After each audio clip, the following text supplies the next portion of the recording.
Shalom, bien-aimés dans le Seigneur. Shalom. Shalom à tous, shalom à toutes. Que la grâce de Dieu soit sur vous au nom de Jésus. Nous sommes là encore parmi les vivants. Nous pouvons nous compter parmi les vivants. Quand je dis nous, c'est toi, moi, l'apôtre Lysia et toutes les personnes que tu connais. Nous faisons partie des vivants. Alléluia. Que la grâce de Dieu soit sur vous au nom de Jésus. Nous sommes contents d'être là. Nous sommes encore en direct pour à peu près 1 heure de paroles vives, de paroles vivantes et non une parole morte. Donc nous vous invitons à partager, à liker, à réveiller, à solliciter plein de gens, car nous sommes sous le thème les traditions. Oh là là. Les traditions, une arme pour l'ennemi, pardon, que Dieu me pardonne. Les traditions, une arme pour l'ennemi. Grâce sur grâce pour toutes les personnes qui se connecteront. Alléluia. Grâce sur grâce pour toutes les personnes qui nous suivent. Grâce sur grâce pour toutes les personnes qui aiment l'Évangile. Que la grâce de Dieu soit sur vous au nom de Jésus-Christ de Nazareth. Nous allons partager rapidement ce direct afin que ça fasse du bruit, afin que bon nombre de personnes qui ont besoin d'entendre la parole de l'Évangile puissent trouver leur réponse, puissent trouver satisfaction, puissent trouver quelque chose de bon à manger. Amen. Bonsoir, ma chère et tendre maman, la maman du docteur de l'Éternel, que la grâce de Dieu soit sur toi au nom de Jésus. Je remercie l'Éternel de t'avoir mis dans ma vie, que la grâce de Dieu t'abonde. Amen. Shalom, la servante de Dieu Sheshta, bienvenue dans notre direct. Que Dieu te bénisse, que Dieu te fasse grâce, que Dieu réponde à tes prières et que la main droite d'El Shaddai te fasse du bien au nom de Jésus-Christ de Nazareth. Je disais que nous sommes dans un moment où l'ennemi fait tout son possible pour nous attirer vers lui, fait tout son possible pour nous éloigner de la parole de Dieu. Mais nous sommes là, nous tenons ferme, malgré les bourrasques, malgré les vents et les tempêtes. Nous avons un Jésus-Christ qui est vivant. Amen. Et je suis sûr et certain qu'il va encore parler encore à quelqu'un qui est connecté. Bénissez aussi toutes les personnes en partageant ce direct. Shalom, shalom. Shalom, frère Christian, serviteur de Dieu. Shalom, mon Flora. Shalom, ma maman. Shalom, la sœur Sechta. Que le Seigneur vous bénisse. Est-ce qu'on peut partager la vidéo, s'il vous plaît? C'est ce que je suis en train de faire. Est-ce qu'on peut partager dans les groupes, partager sur WhatsApp, partager partout? Et le Seigneur ne manquera pas de nous bénir encore en ce jour. Que Dieu bénisse toutes les personnes qui sont connectées, toutes les personnes qui sont en train de partager. Shalom, la servante de Dieu, la sœur Lucrèce. Sois bénie au nom de Jésus-Christ. Nous vous saluons tous au nom de Jésus. Que la grâce de Dieu soit sur nous. Encore quelques minutes de partage et nous allons commencer à écouter la parole de Dieu. Gloire au Seigneur. Que Dieu soit loué, que Dieu vous bénisse, que Dieu bénisse toutes les personnes qui sont en train de partager. Si tu es là, partage cette vidéo, partage ce direct, invite quelqu'un à pouvoir suivre ce message, partage sur WhatsApp, partage sur Messenger, partage et invite quelqu'un. Nous allons commencer dans quelques instants. Que Dieu bénisse toutes les personnes qui sont connectées, que la grâce de Dieu soit sur vous, que le Seigneur puisse vous visiter par sa grâce encore en ce jour. au nom de Jésus-Christ. Alléluia. Amen. Shalom à toutes les personnes qui sont là, qui sont connectées. Merci pour votre présence. Merci pour votre soutien. Merci d'être là. Nous allons commencer encore une minute. On va démarrer parce que on aimerait beaucoup être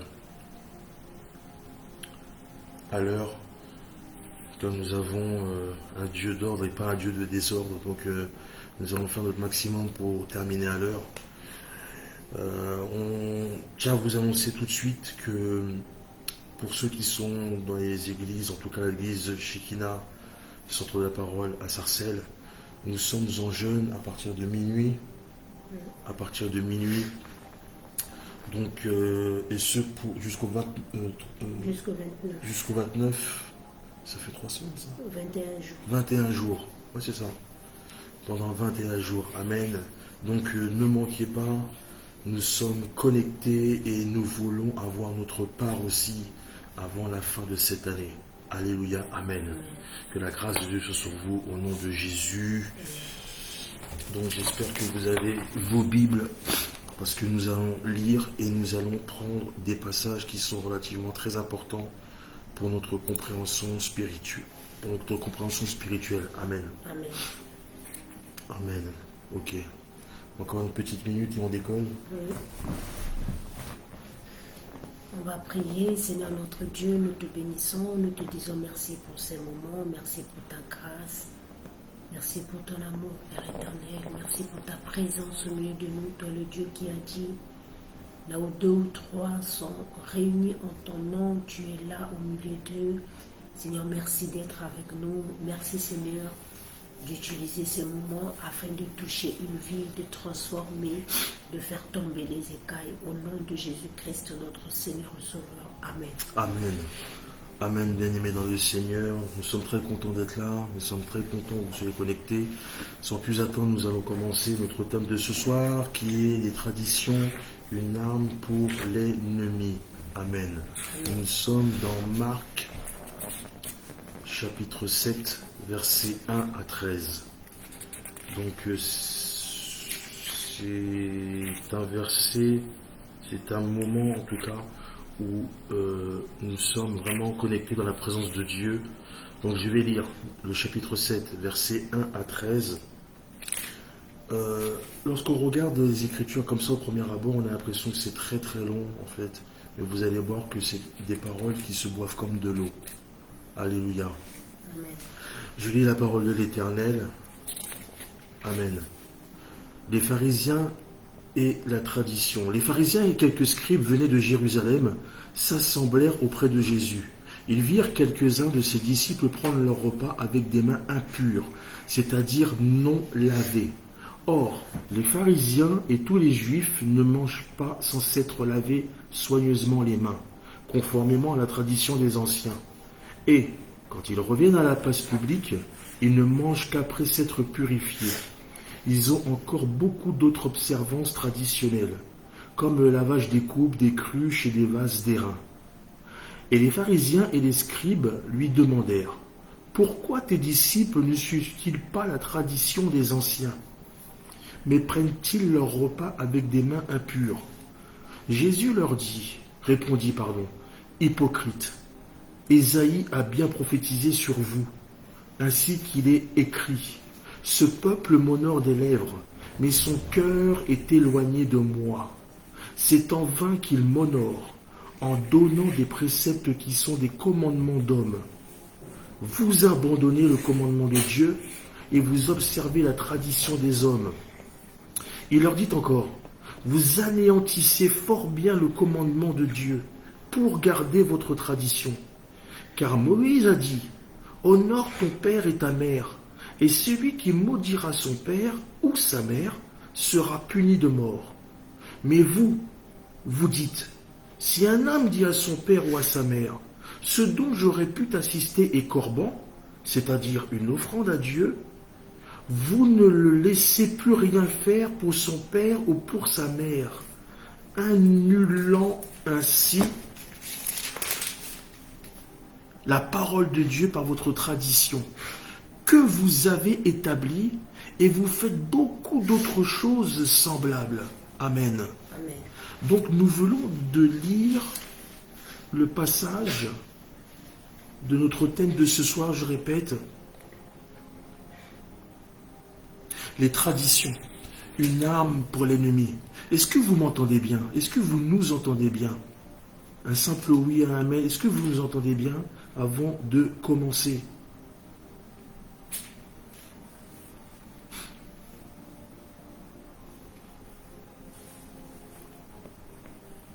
Oui, merci la servante de Dieu, Sheshta. Merci beaucoup, Shalom Sabiniton, que la grâce de Dieu soit sur vous, au nom de Jésus.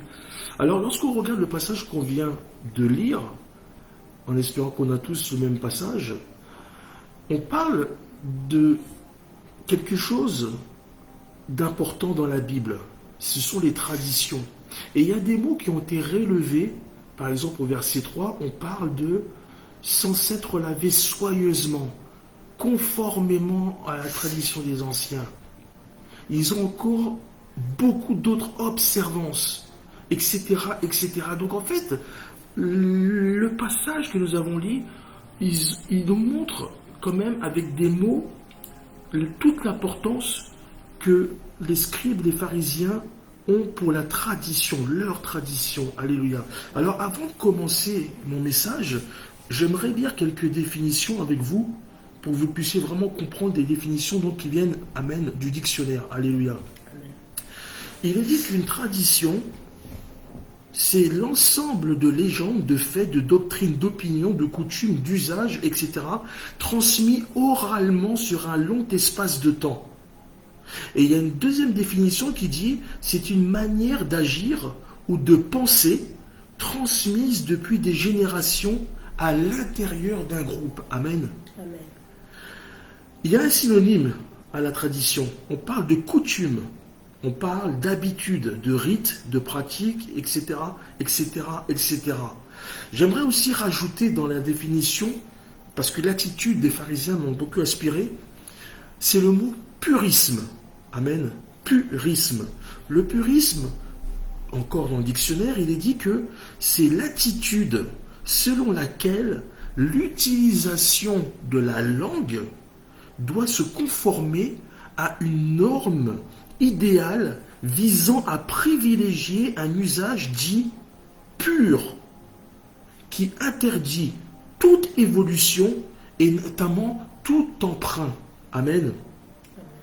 Il dit qu'aussi, c'est un souci de respecter dans le moindre détail les principes d'un art, d'une idéologie, d'une théorie, d'une pratique, etc., etc., etc. Amen.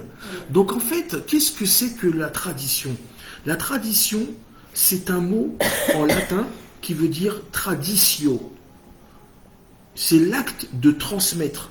Amen. Donc ça vient du verbe trader, qui veut dire faire passer à un autre, livrer ou remettre. Alléluia.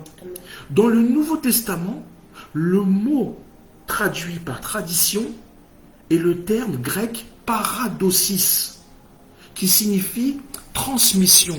Amen. Alléluia. Donc en fait, dans Matthieu, je ne sais pas si on peut le lire, la Bible nous informe que les scribes et les anciens, donc c'est Matthieu chapitre 15, versets 2 à 3.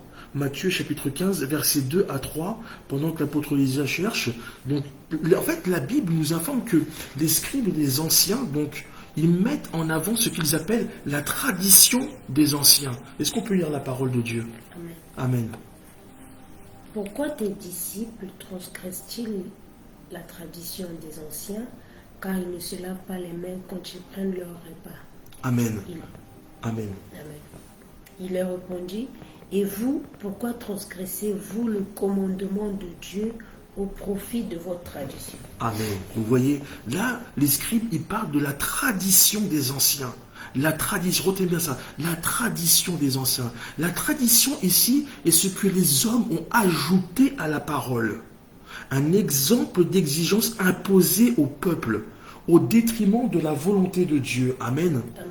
Donc en fait, la tradition ici, au lieu d'être réellement liée à l'écriture, elle entre en fait en conflit direct avec la parole de Dieu.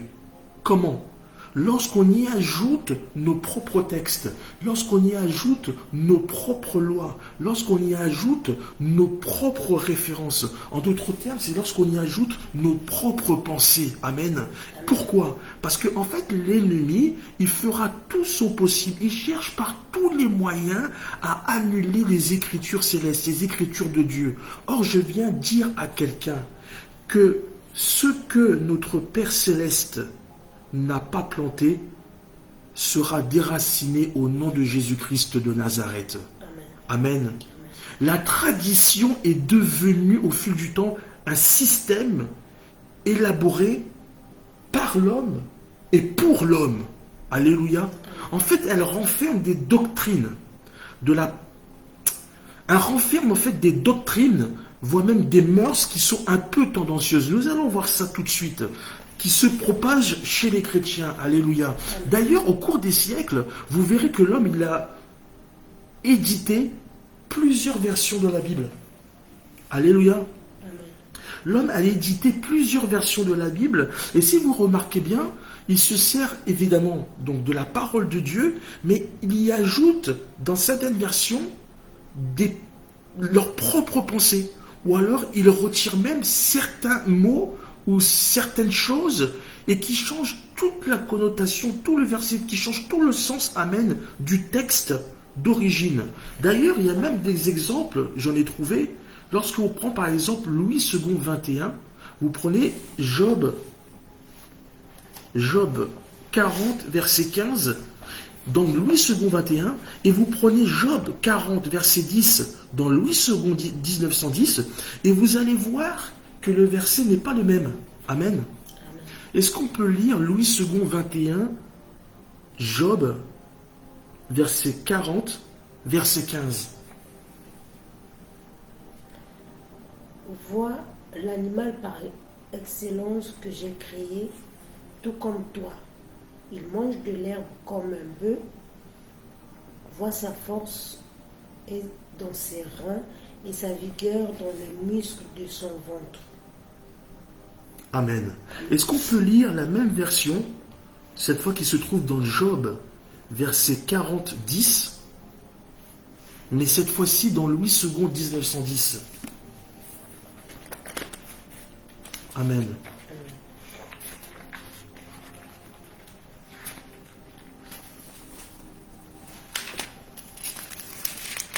Voici l'hippopotame que j'ai donné la vie comme à toi.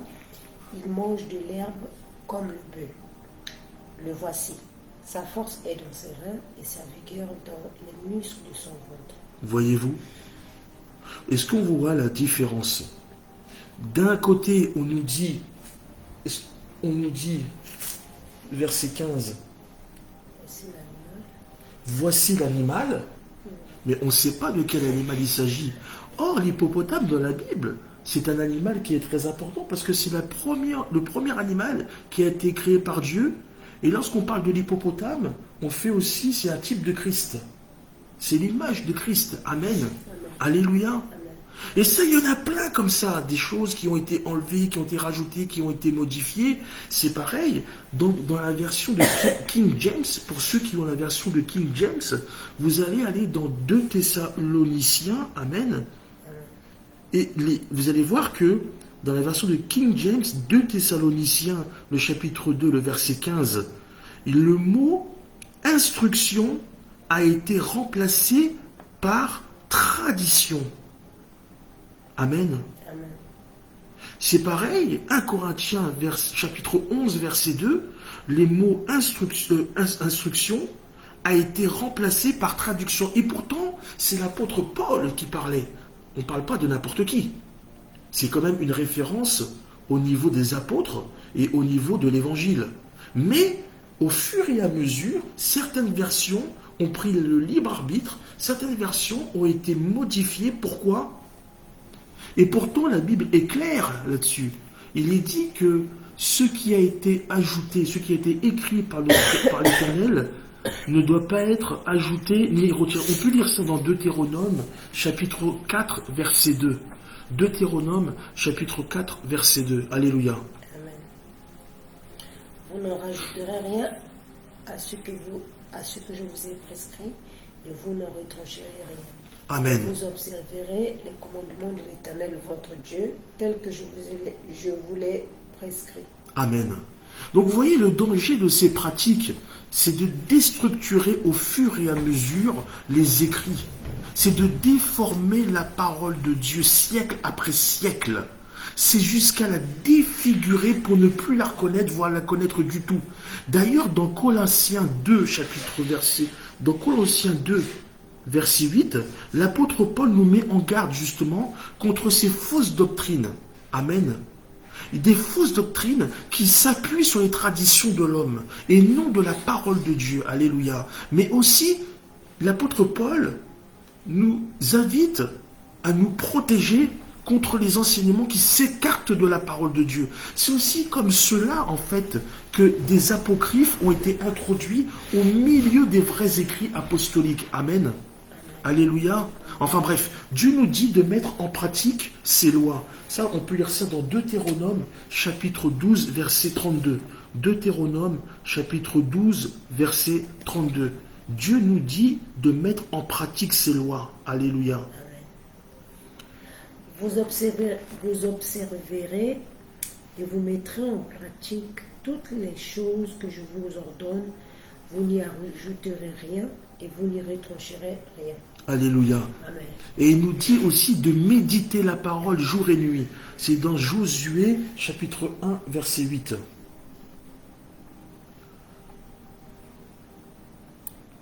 Que ce livre de la loi ne s'éloigne point de ta bouche. Médite-le jour et nuit pour agir fidèlement selon tout ce qui est écrit, car c'est alors que tu auras du succès dans tes entreprises, c'est alors que tu réussiras. Amen. Amen. Amen. Shalom, prophétesse Maïsa, que Dieu te bénisse, bienvenue. Amen. Donc la parole de Dieu doit rester la seule référence pour le chrétien. C'est pour cela que beaucoup font l'erreur, encore aujourd'hui, d'ajouter des pensées personnelles à l'enseignement de l'Écriture. Amen. C'est pour cela qu'avec ce genre de disposition, ils ignorent volontairement la parole de Dieu, qui pourtant est là pour contredire clairement les pensées et les conceptions erronées des Écritures. Amen. Donc, on ne va pas s'intéresser sur l'histoire qu'on a lue tout à l'heure, sur la forme, mais on va s'intéresser maintenant sur le fond. Alléluia. Donc, le fond de l'histoire, c'est que l'Éternel avait décrété une loi à Moïse. Cette loi-là, on peut la lire dans Exode, chapitre 30, verset 17 à 21.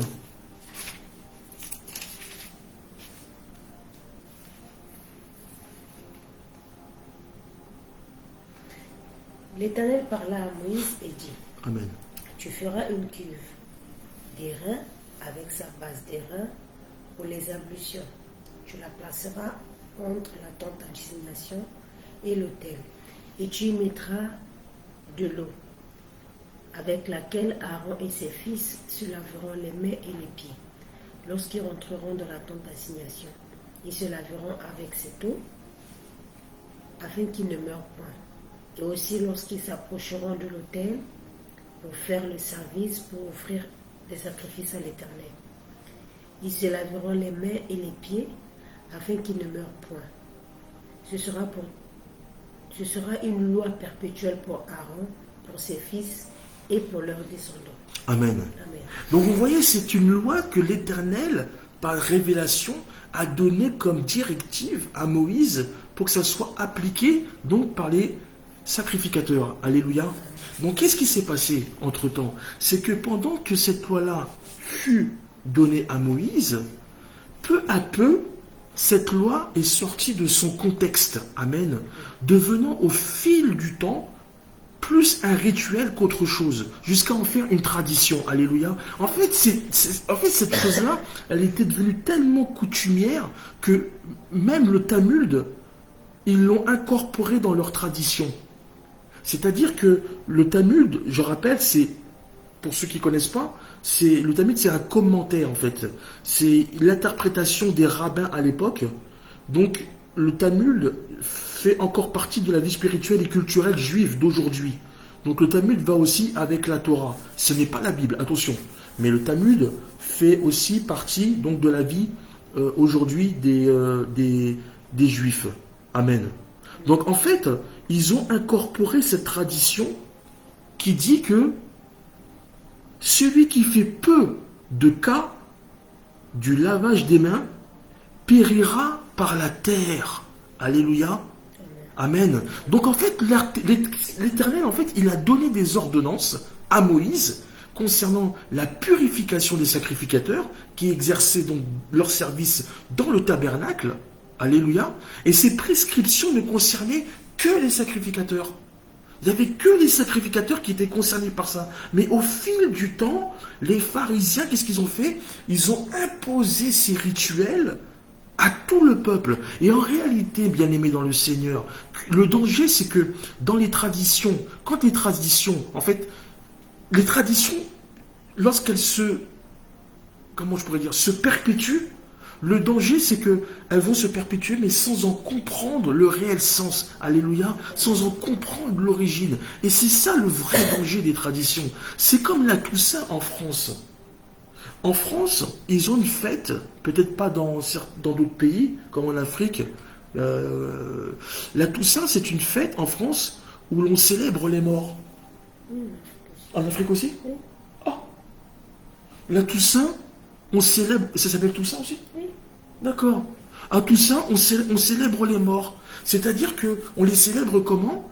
Par des déguisements. On dresse des autels. C'est-à-dire que on met des déguisements morbides. On met des déguisements sataniques. En faisant des porte-à-porte et en récoltant des bonbons. Voilà comment on fête la Toussaint. Et on place des autels dans des lieux publics, comme des faux cimetières et consorts. Ça, c'est la Toussaint. Alléluia. Et il y a même des chrétiens qui ont commencé à s'identifier par rapport à ces coutumes-là. Or, derrière chaque coutume bien-aimée, il y a un mauvais comportement. Derrière chaque mauvais comportement, il y a un mauvais caractère. Et derrière chaque mauvais caractère, il y a un esprit. Amen. D'un côté, les scribes et les pharisiens, ils veulent qu'on applique les traditions ancestrales, leurs traditions. Mais eux ne veulent pas ou ne veulent plus appliquer la parole de Dieu. Bien-aimé dans le Seigneur, David, il avait les mains sales. Amen. David avait les mains sales. David avait les mains remplies de sang. David, à cause de la mort d'Uri le Héthite, David avait les mains sales. David avait les mains sales à cause de la mort d'Uza. David avait les mains sales à cause du premier enfant de Bathsheba et consort. Donc David n'avait pas les mains propres. Mais en fait, le problème, c'est pas ça. Parce qu'il y a quelque chose qui a fait toute la différence chez David. C'était la qualité de son cœur. Amen. Ce qui a plu au Seigneur chez David, c'était la contrition de son cœur. C'était que David, il savait se repentir. David, il savait faire preuve de remords. David, il savait reconnaître que s'il mettait Dieu à la première place, s'il venait devant Dieu avec un cœur repentant, c'est ce qui faisait toute la différence. Il y a des gens, mais si David, il pouvait encore jusqu'en 2023 continuer à se frotter les mains, il aurait eu les mains toujours sales. Alléluia. C'est comme Bathsheba. Lorsque Bathsheba a subi cette agression, qu'est-ce qu'elle a fait? Il est dit dans la Bible qu'elle est partie, elle est rentrée chez elle se laver, pour en fait se laver de cette souillure en fait. Mais en réalité, lorsqu'on regarde bien, ce lavage-là lave effectivement le corps. Mais qu'en est-il de l'âme?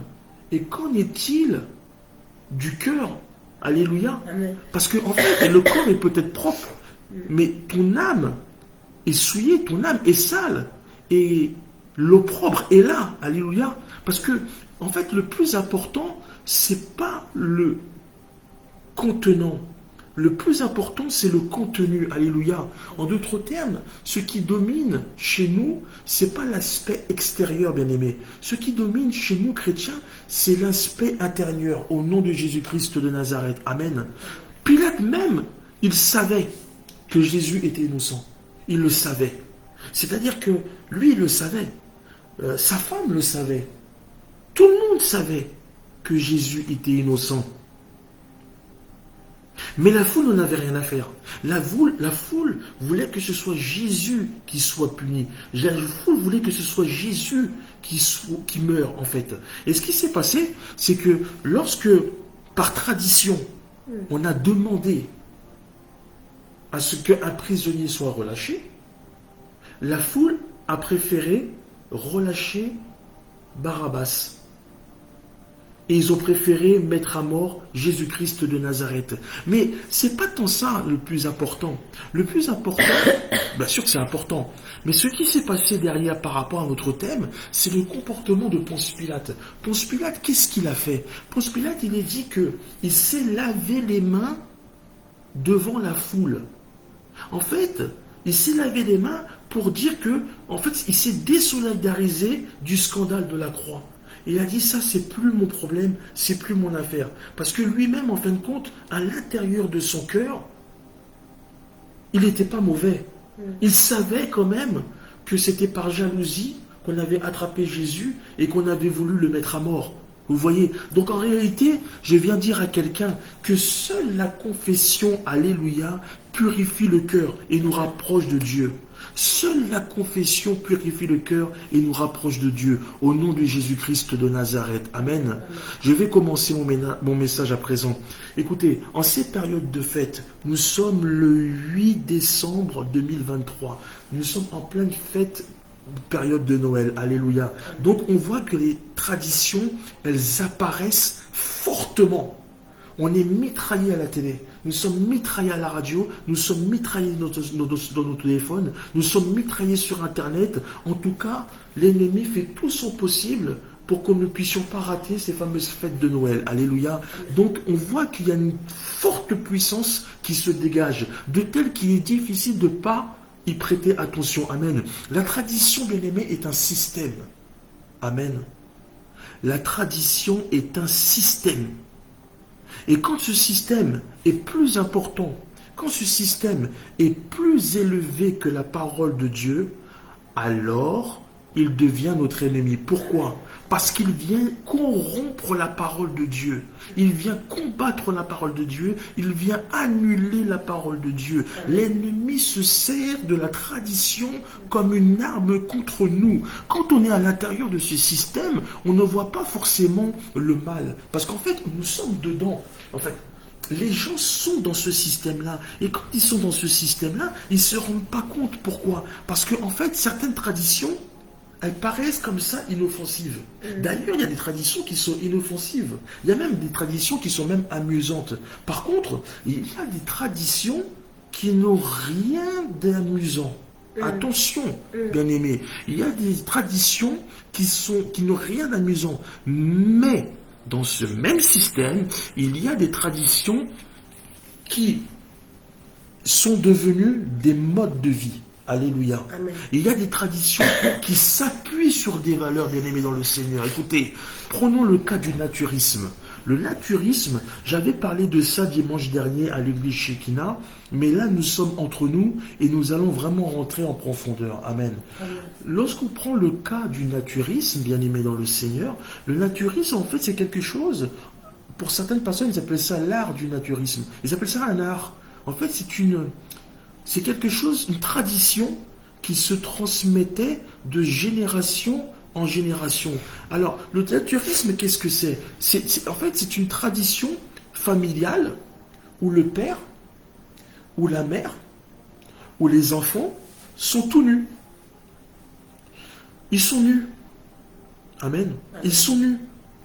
Ils sont nus sans slip, sans dessous. Ils sont nus comme des vers. Intégralement nus. Et eux, ils disent que c'est en lien avec la nature. Amen. Amen. C'est en lien avec la nature. C'est-à-dire que les enfants, ils voient la nudité de leurs parents. Ils voient leur partie intime, devant comme derrière.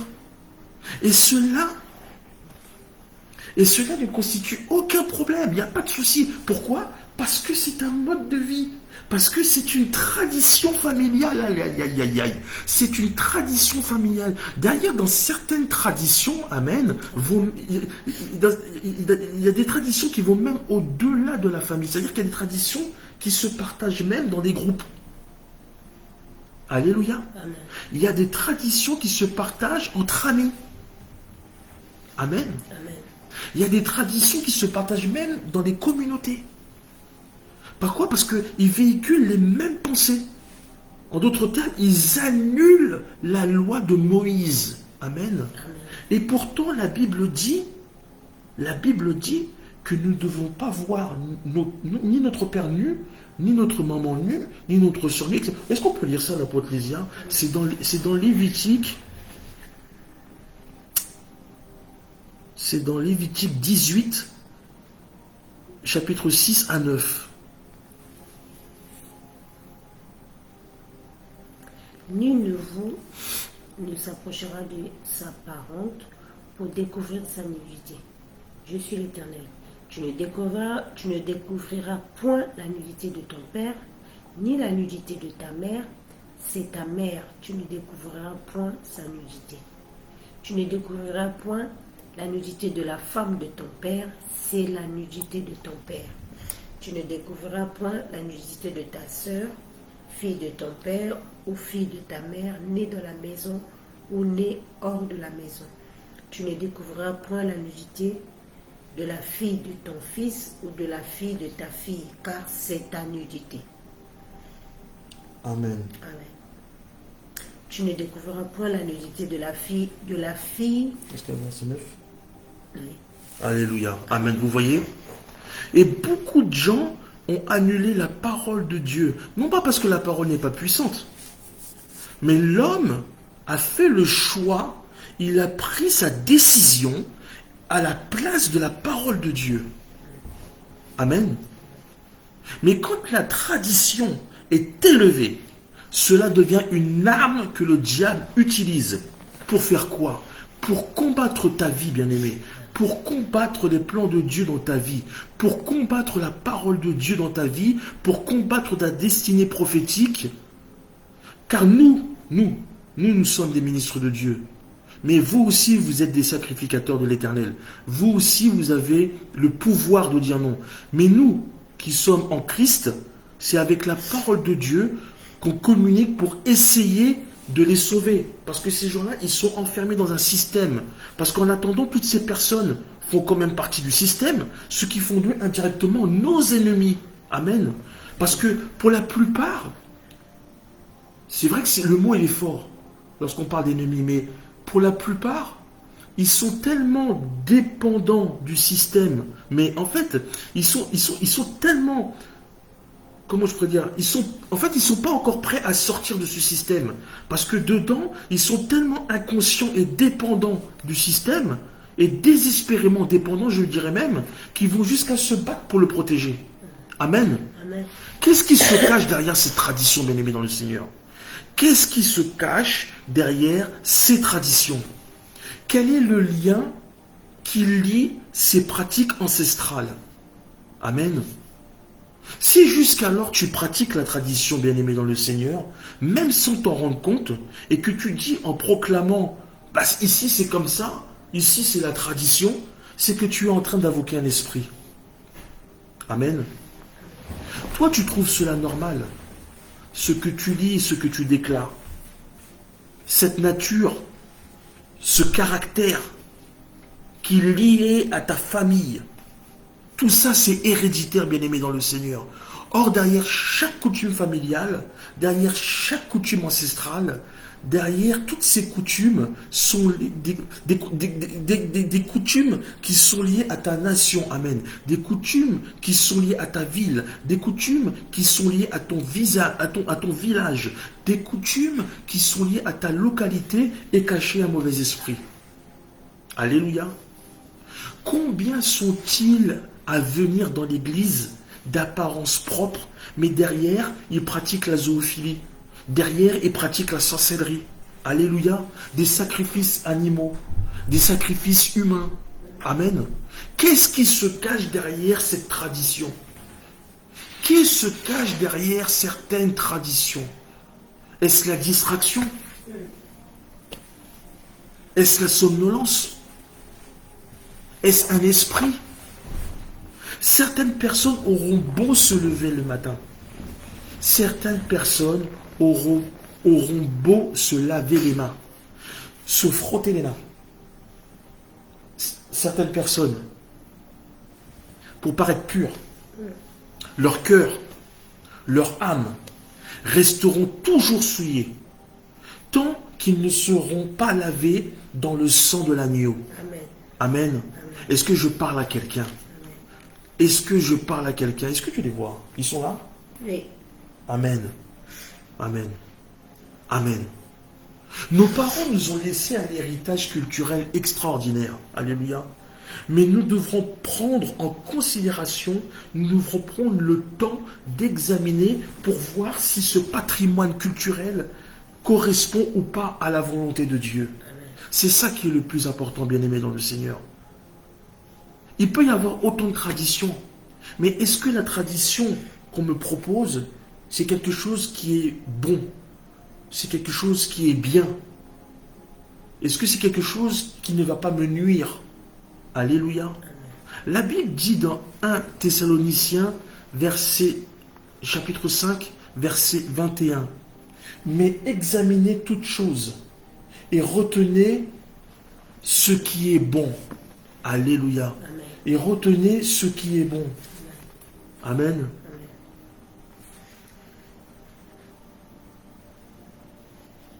Amen. En conséquence, bien-aimés dans le Seigneur, cela doit nous conduire à examiner certaines fêtes et des traditions scrupuleusement. Pourquoi? Parce qu'une tradition peut s'étendre sur une ville tout entière, dans laquelle peuvent s'identifier même la population qui l'habite. Les traditions, c'est très grave, très dangereux, selon la personne qui la pratique, selon ce qui se cache derrière cette tradition. Parce qu'il y a des traditions qui s'adaptent aux environnements urbains, il y a des traditions qui s'adaptent aux événements sociaux, à l'économie, qui s'adaptent aux environnements. Alléluia. Amen. En France, la tradition veut que dans la nuit du 25 décembre, amen, on célèbre la naissance de Jésus-Christ. Dans la nuit du 24 au 25 décembre, en France, on célèbre, amen, la naissance de notre Seigneur Jésus-Christ. En France. Parce que la tradition veut qu'on s'échange des cadeaux, amen, qui symbolisent les présents que les rois mages ont apportés à Jésus. À Jésus. Amen. Amen. Est-ce que je parle à quelqu'un? Est-ce qu'il faut vraiment creuser? Vous savez, je prends Dieu en témoin. Lorsque j'ai écrit ce thème, je me suis dit, bon, est-ce que je dois vraiment creuser sur ça? Est-ce qu'on doit vraiment parler de ça? Vraiment? Bien-aimé, est-ce que je dois approfondir? Parce qu'il y a beaucoup de choses à dire. Vous remarquerez que cette tradition, elle a subi une lente mutation au fil des années qui est passée. Parce qu'au fil des années qui sont passées, vous remarquerez que l'homme, hein, quoi, Sabé Newton, creuse docteur, vas-y, hein, comme il me chauffe. Vas-y docteur, balance, on est là. Vous remarquerez que cette tradition, En fait, elle a subi une mutation au fil des années. Quand vous regardez bien, l'homme, qu'est-ce qu'il a fait? Il a commencé à incorporer quoi? Il a dit, bon, tu sais ce qu'on va faire? On va mettre un sapin. Ouais, on va mettre un sapin. Après, on va lui mettre des guirlandes, une boule, une étoile en haut. Et puis peut-être que cette étoile-là, on va dire que c'est l'étoile de Jésus. Ni vu ni connu, tu vas voir. Tu vas voir, ça va marcher. On va mettre un sapin. L'autre dit, ah oui, bonne idée, ouais. Ok. Tu sais ce qu'on va faire? On va mettre aussi, on va s'habiller. Ouais, on va inclure des personnages. Tu sais? Ah bon? Ouais, tu vas voir. Ah bon? Oui. On va mettre des lutins. Oh, oui, des lutins. On va mettre des lutins, et puis on va mettre des animaux qui volent. Comment ça? Oui. On va mettre des animaux qui volent et qui tirent un traîneau. Oh! Mais il y aura qui dans ce traîneau? Eh ben c'est ça. On va mettre un Père Noël. Un Père Noël. Tu sais quoi? Ils vont adorer ça. Le Père Noël, on va le faire grassouillet. On va le faire cacher avec des petits yeux ronds derrière une grosse barbe, etc. Avec un manteau rouge. Pourquoi rouge? On va mettre un menton rouge. On va lui faire ceci. Et d'ailleurs, vous remarquez bien que ce Père Noël-là, il a des habits différents dans d'autres pays. Mais en France, on va le mettre à la couleur rouge. Alléluia. Donc le truc, donc c'est quoi? On va arriver, on met un sapin. Maman Sabine. De la décoration. Amen. Ah non, attends. Si le sapin il vient, si le Père Noël il va venir, il faut quand même qu'on lui donne quelque chose à manger. Donc on va lui mettre des gâteaux, du lait et des oranges. Bon, si c'est un Père Noël antillais, on va lui mettre du dombré et du crabe. Si c'est un Père Noël du foufou, Oui. on va lui mettre ça. Non mais, écoutez-moi bien, écoutez. En réalité, c'est tout le système de l'esprit de Noël dont on parle à présent. Le système. C'est un système. Parce qu'on parle d'esprit de Noël. Ça veut dire quoi? Ça veut dire que dès lors qu'on commence à parler d'esprit de Noël, ça veut dire qu'il y a des esprits derrière. Et certaines personnes obéissent à ces traditions. En d'autres termes, à ces esprits. Pourquoi? Parce qu'elles constituent une sensation de bien-être d'autrui, de bien-être intérieur. En fait, les gens ne sont pas chrétiens. Les gens ne croient pas en Dieu. Ils ne croient pas en Dieu. Mais ils disent, on va célébrer, ils appellent ça Merry Christmas. Donc Christmas, en fait, moi je crois que c'est naissance, Christ, c'est pour dire c'est le Christ. En fait, ils fêtent la nouvelle naissance du Christ. Mais quand tu fêtes la naissance... Quand tu fêtes la naissance du Christ, il faut déjà que tu crois déjà en Dieu déjà. Amen. Mais si tu fêtes Noël, tu célèbres pas Christ. Tout ce que tu célèbres, c'est tout simplement les Pères Noël au chocolat, les truffes et le chapon que tu as acheté pour Noël, quand tu as réuni ta famille, etc. Tu ne célèbres pas Christ. Tu célèbres des esprits. C'est pas Christ que tu célèbres. Non.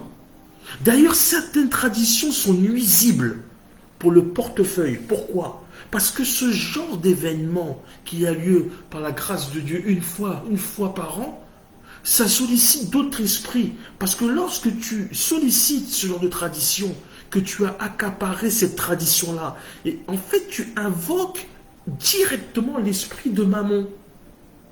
Parce que c'est tout un mécanisme qu'il y a derrière ce système de tradition. On va te mitrailler des jouets. Même mon petit, quand il va là-bas, mais ça fonctionne. Il voit pas de patrouille, tout ça, là, tous ces trucs. Les filles voient Barbie Girl, tous ces trucs-là. Ça fonctionne. Ils connaissent. Le système est rodé. Le système est déjà en place. Le système est là. Nous sommes là et nous sommes enfin. Et vous savez, le système, il est fait que pour. Lorsqu'on nous demande, même au travail, ah, t'as acheté ton sapin? Mais quel sapin? De quoi tu parles? Quel sapin? Moi, je vais raconter des hérésies à mon gamin d'entrée de jeu. Non. Quand tu invoques l'esprit de Mammon, tu idolâtres la tradition. En fait, tu élèves la tradition plus que la parole de Dieu. Est-ce qu'il est écrit dans la Bible que le Seigneur Jésus-Christ est né entre le 24 et le 25? Est-ce qu'il est dit qu'il est né à minuit? Est-ce que c'est écrit toutes ces choses dans la Bible? Et rien n'est écrit dans la Bible. C'est pour ça que les gens ils se perdent dans les traditions et ils veulent qu'on applique la tradition que eux-mêmes ils ont créée. C'est exactement ce que les pharisiens et les scribes ont fait, ce qu'on a lu au début. Ils sont arrivés avec leur tradition. Ils voulaient que les gens se lavent avec de l'eau spéciale pour leur truc à eux, alors que eux-mêmes n'appliquent même pas la parole. Ça veut dire qu'en fait, tu dis, pourquoi vous blasphémez? Pourquoi vous ne faites pas les traditions de nos anciens? Et la parole, qu'est-ce que tu en fais de la parole? C'est bizarre, hein? Quelqu'un va te parler de sapin de Noël, de boule. Ah, t'as vu? Il y a un sapin à 19,90 € à Leclerc. Tu devrais y aller. Ils vont te parler comme ça. Ça, c'est vrai. Ils vont te parler comme ça. Mais toi, tu vas leur parler 1 minute De la Bible. de la Bible. Du Jésus. Ils vont avoir la lèpre.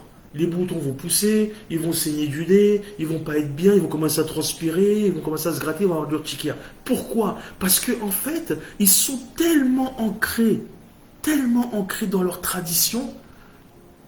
Écoutez, il y a certaines traditions qui sont condamnées à être transmises, telles qu'elles sont. Parce que c'est des traditions, finalement, qui sont nuisibles pour personne. C'est-à-dire que mes parents, quand je dis mes parents, c'est impersonnel, mais mes parents, ils ont une affaire qu'ils ont créée il y a peut-être 90 ans, 100 ans. Cette affaire-là, ils l'ont fait de leurs mains, par la grâce de Dieu, et qu'ils veulent que cette tradition-là perdure. Donc ils veulent faire aussi perdurer leur nom comme une forme de dynastie. Et c'est aussi une forme aussi d'honorer son père et sa mère. Amen. Mais ça, c'est des traditions qui ne sont pas nuisibles pour la vie de l'homme, pour la vie du chrétien. C'est quelque chose justement que la Bible encourage, justement, honorer son père et sa mère. C'est aussi ça. Alléluia. Amen. Mais il y a des traditions, tu ne sais pas ce qui se cache derrière. Est-ce que c'est de la sorcellerie? Amen. Est-ce que c'est des choses sataniques? Est-ce que c'est des choses qui combattent les œuvres de Dieu? Amen. Amen. C'est pour ça qu'il faut faire très attention, bien-aimés, lorsque on prend ou on s'accapare des traditions. Tout à l'heure, on parlait de la Toussaint. La Toussaint, c'est une façon de célébrer les morts. Mais quand on lit le mot Toussaint, c'est-à-dire tous saints. Ah bon?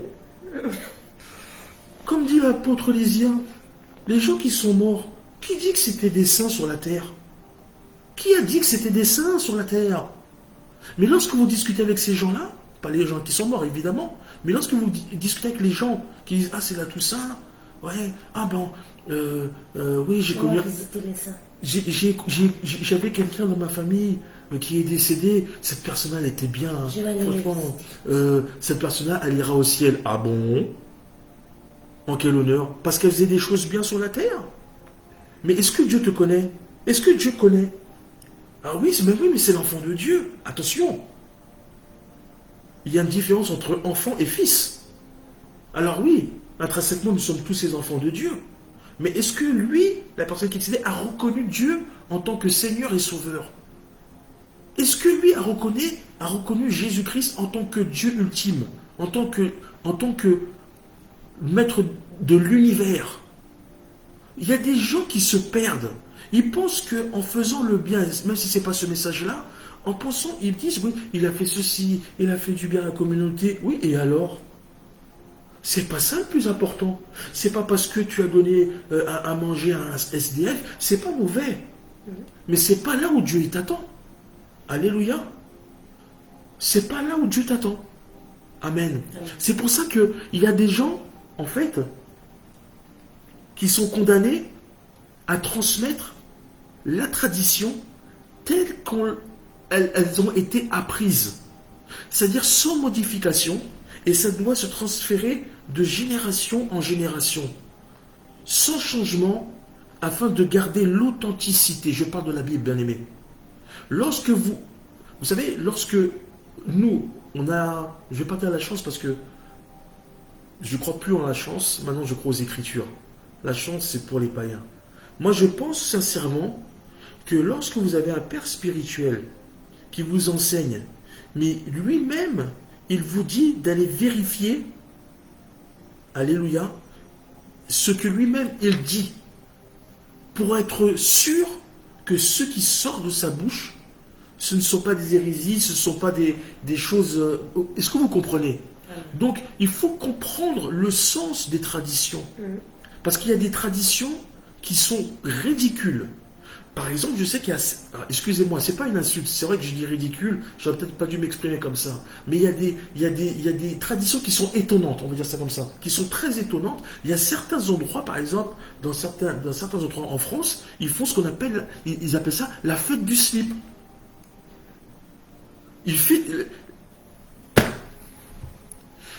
Écoutez, lorsqu'on veut faire perdurer un héritage familial, il faut s'assurer que la tradition suive bien le protocole. Il y a un protocole. C'est pour ça qu'il est utile de rappeler que certaines coutumes n'ont pas valeur de tradition.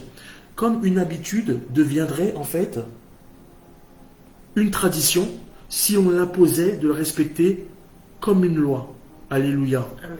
Et ma prière ce soir pour toi, bien-aimé dans le Seigneur, c'est que tu fasses abstraction de toutes les traditions qui ne sont pas de Dieu. Amen. Toutes les traditions qui ont été créées par l'homme, mais qui combattent la parole de l'Éternel. Toutes les traditions qui viennent s'imposer, effacer les Écritures célestes, qui viennent combattre, annuler la parole de Dieu, qui viennent combattre ta destinée, qui empêchent la lumière de reluire dans ta vie. Toutes les traditions qui t'éloignent des Écritures célestes, qui t'éloignent de la parole, qui t'éloignent de ta destinée prophétique. Toutes les traditions qui sont une distraction pour l'homme, mais pour toi, qui sont un piège. Ma prière pour toi, c'est que Dieu puisse t'ouvrir le cœur et l'esprit afin que tu puisses détecter ce qui se cache derrière certaines traditions que l'homme a mis sur ton chemin pour t'empêcher de voir la gloire de Dieu dans ta vie, afin que tu puisses perdre ton temps, afin que tu puisses dépenser tout ton argent dans les traditions comme les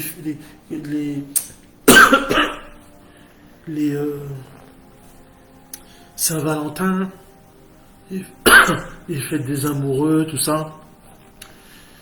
J'ai pas dit que c'était mauvais, attention, mais une tradition en appelle une autre. Et après, ça devient plus une tradition, ça devient des habitudes traditionnelles. Alléluia. Amen.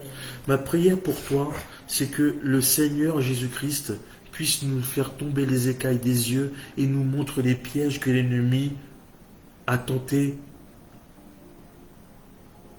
de mettre sous nos pieds pour nous faire chuter et tomber, bien-aimés. Est-ce qu'on peut prier avec l'apôtre Lysia? Amen. Alléluia. Seigneur. On va prier là où tu es, tu vas prier, tu vas dire merci au Seigneur pour cette parole, tu vas dire merci au Seigneur pour ces moments et tu vas prier. Ta prière de ce soir, c'est que le Seigneur te donne l'esprit de discernement. Que le Seigneur puisse te doter de l'esprit de discernement afin que tu puisses discerner ce qui est bien et ce qui n'est pas bien étant qu'enfant de Dieu. Comme l'a dit le docteur Patrice, il y a des choses qui paraissent normales pour le monde, mais étant qu'enfant de Dieu, pour nous, ce n'est pas normal. Amen. Amen. Lorsqu'on est enfant de Dieu, nous appartenons à un royaume. Amen. Et chaque royaume a des principes. Amen. Chaque peuple a ses principes. Amen. Amen. Même dans la vie de tous les jours, on peut voir que les Africains, ils sont comme ça. Les Asiatiques, ils sont comme ça. Donc ce qui est normal pour un Africain n'est pas forcément normal pour un Américain. C'est pareil pour nous les enfants de Dieu. Il y a des choses qui sont anormales étant qu'enfants de Dieu. Mais il y a des choses qui sont normales pour le monde, Amen. Mais pour nous, ce n'est pas normal. Amen. Il y a des traditions, il y a des coutumes, des pratiques que nous faisons et qui sont peut-être inoffensives, mais dans le fond, ça peut être un frein, un blocage à notre vie spirituelle, à ta croissance spirituelle. Tu vas prier là où tu es, tu vas dire Seigneur, donne-moi l'esprit du discernement. Seigneur Dieu de gloire, nous venons prier pour ton peuple, Père. Nous prions pour tous ceux qui sont connectés, tous ceux qui ont écouté cette parole. Nous prions, Seigneur Dieu de gloire, que tu puisses nous doter de l'esprit de discernement, afin que nous puissions discerner, Seigneur, ce qui est bien pour toi, ce qui est bien pour notre vie spirituelle. Il est écrit, ne vous conformez pas au siècle présent, mais soyez transformés par le renouvellement de l'intelligence. Seigneur, renouvelle encore notre intelligence ce soir. Amen. Renouvelle encore, Seigneur de gloire, Amen. notre façon de voir les choses, Père éternel. Que nous ne puissions pas vivre selon les préceptes de ce monde, mais que nous puissions vivre selon ta parole. Que nous ne puissions pas vivre selon les traditions ancestrale, mais que nous puissions vivre selon ta parole. Merci pour l'esprit de discernement que tu nous donnes ce soir, dans le nom de Jésus-Christ, notre Seigneur et Sauveur. Amen. Amen. Amen. Alors, je vois, j'arrive plus à me retrouver, j'ai plus l'esprit de discernement. Ah, ok. Laure Marcelino Cowell. Ah, frère Marcelo, depuis la RDC. Shalom mon fils, que la grâce de Dieu soit sur toi. Tu n'as plus l'esprit de discernement, c'est difficile. Okay. Je vais te donner un exemple. Je vais te donner quelque chose. Tu vois, Jésus-Christ, lorsque il allait prier au mont des Oliviers, en fait, c'était pas une règle. Mais en fait, il a pris l'habitude. À chaque fois qu'il allait au mont des Oliviers, entre autres, c'était pour prier.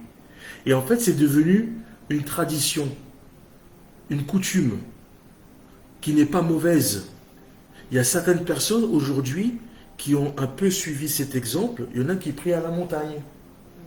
Donc en fait, c'est des traditions qui ne sont pas des lois, mais à force de les faire, sont devenues des traditions. Les habitudes génèrent des traditions. Mais lorsqu'elles sont bonnes et que ce n'est pas quelque chose qui est imposé, les traditions peuvent être bonnes à suivre. Jésus, lorsqu'il allait prier le jour du Shabbat. C'était déjà arrivé. Il rentrait dans la synagogue et il priait, ce qui déplaisait fortement aux autorités. Mais on regarde après ce qui s'est passé, c'est que l'apôtre Paul lui-même a fait la même chose. Donc en fait, c'est devenu aussi une tradition maintenant. C'est vrai que il y a des personnes, et c'est ça la puissance en fait de l'esprit, c'est que lorsqu'on est doté de l'esprit de Dieu, on a cette capacité à faire la différence. Maintenant, c'est vrai que parfois, par rapport à certaines choses de la vie, ça peut être la fatigue, ça peut être beaucoup de choses. Parfois, il arrive qu'on perd momentanément cet esprit de discernement. C'était le cas de David. David, lui, à un moment donné, il a toujours suivi les préceptes et la parole de Dieu. Et à un moment donné, il a perdu l'esprit, il n'avait plus l'esprit du discernement. Concernant Bathsheba, j'en ai parlé, je crois, tout à l'heure. Donc en fait, on peut avoir des passages momentanés de, je ne sais pas si on peut caractériser ça de faiblesse, mais on peut avoir des moments de faiblesse, mais notre esprit, il est toujours là. L'esprit de Dieu est toujours en nous. Et je remercie le Seigneur d'ailleurs, parce qu'il y a longtemps qu'on se serait déjà tous fait bouffer. Mais par la grâce de Dieu, par l'amour qu'il nous témoigne à chaque instant, il nous donne cette possibilité-là de raviver notre esprit, chaque jour, à chaque instant, par des prières, par des jeûnes, afin de garder toujours l'esprit actif. Amen. Donc il est important pour nous de prier, mais aussi on peut demander à des hommes de Dieu de prier pour nous. Amen. Amen. Si de temps en temps, de temps à autre, tu sens la difficulté sévir, la difficulté arriver, il faut contacter un homme, une femme de Dieu, un père, une mère spirituelle, quelqu'un, et faire un programme par exemple, et Dieu va agir. Amen. Alléluia. Et je suis certain que le Dieu que nous prions est un Dieu qui n'abandonne jamais ses enfants. Amen. Il nous a dotés de ce don, et comme une arme pour combattre justement toutes les personnes que le Satan séduit par des traditions, par des choses de ce monde. Il a plein d'arguments pour pouvoir récupérer les enfants de l'Éternel. Mais nous sommes convaincus que par la foi et par la puissance de Dieu, que le Saint-Esprit nous a donné quelque chose le diable ne pourra jamais retirer. Amen. Alléluia. Amen. Il faut croire en cela. Et je suis certain que si nous prions ensemble, Dieu va te montrer des choses. Mais il faut le croire. Amen. Amen. Alléluia. Amen. Que la grâce de Dieu soit sur vous au nom de Jésus-Christ. Nous nous retrouvons la semaine prochaine. Vous pouvez regarder sur le site shekinahbovay.fr. En règle générale, on met une semaine à l'avance les thèmes qui vont arriver. Alléluia.